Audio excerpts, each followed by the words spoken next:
Olá, olá! Vamos para mais uma aula de xadrez. E a aula de xadrez de hoje nós iremos falar sobre finais. Então, vamos lá. Mais um exemplo de final. E aqui a gente está numa situação parecida com o que a gente já estudou antes. O que é?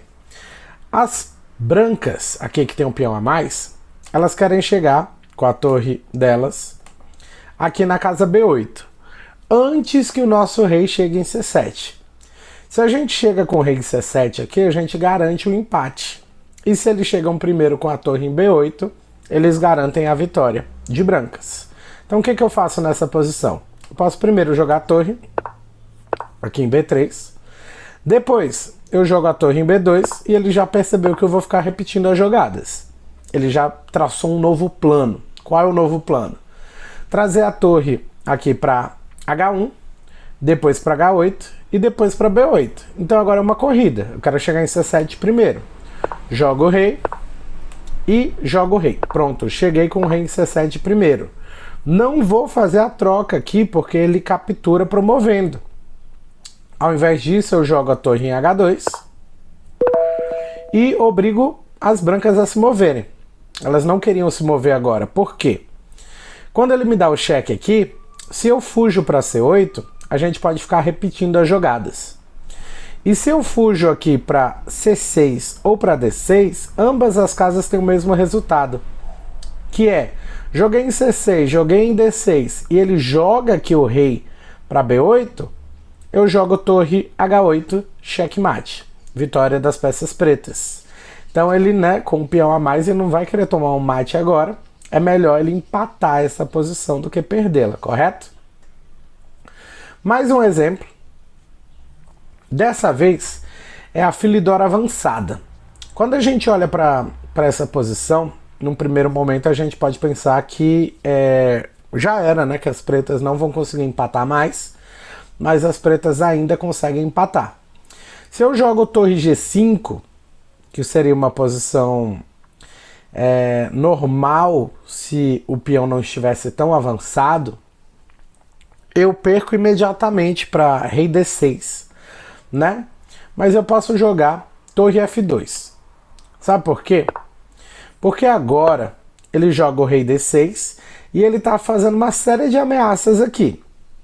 A primeira ameaça dele é jogar torre em H8, eu fujo para F7, só que ele joga E6 cheque e depois E7. E aí esse peão, não tem como ser parado mais. Só tem uma única jogada que salva essa posição.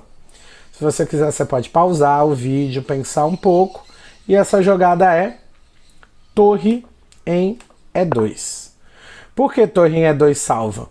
Porque agora, quando ele joga torre H8, eu jogo F7 e ele não tem mais a jogada E6. A jogada E6 é inútil, porque eu tenho a minha torre ali para poder capturá-la.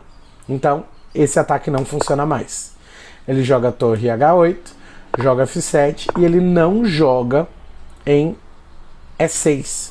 Ele pode me fazer outro cheque e eu jogo aqui, rei em G6. Beleza, ele tirou a torre, eu vou voltar para proteger as mesmas casas. Jogo aqui F7, ele me deu um cheque, eu volto aqui para E8, F7, vou ficar alternando aqui. Ele pode me atacar e eu volto aqui para E8. Agora ele trouxe o rei para cá para poder ameaçar um checkmate, certo? Ele está atacando aqui essas três casas e ele pode atacar aqui, checkmate, correto? Então eu vou jogar aqui, em D8 para poder fugir, para poder ter uma casa para escapar. Escapei, beleza, vou voltar para o mesmo lugar. Se ele quiser ficar repetindo aqui, tranquilo.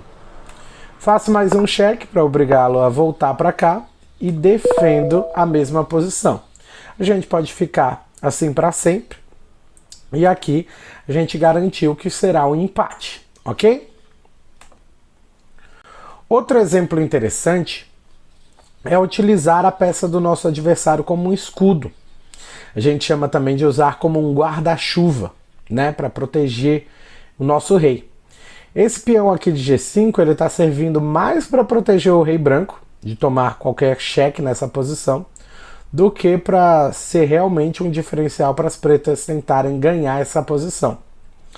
Então, eu vou ganhar essa posição graças ao peão do meu adversário. Como? Você pode pensar primeiro. A primeira jogada é rei H5, depois rei em G. E aqui é interessante a gente perceber que o peão está atacando, o rei está atacando, ele tem a torre dele aqui, mas a gente vai jogar primeiro em G7, depois em H, e a gente ameaça ou checkmate, ou ganhar a torre de todo jeito, né? Então aqui ele jogou a torre e vitória das peças brancas. Cheque de torre, o peão ataca, o rei ataca, e a gente consegue cercar o rei do nosso adversário. Vitória aqui das peças brancas. Para esse vídeo não ficar muito longo, a gente para por aqui nas situações de final, mas nós voltamos muito em breve para falar mais sobre os finais das situações de xadrez, algumas posições interessantes que nós devemos conhecer para nos desenvolvermos ainda mais no nosso jogo. Vamos juntos!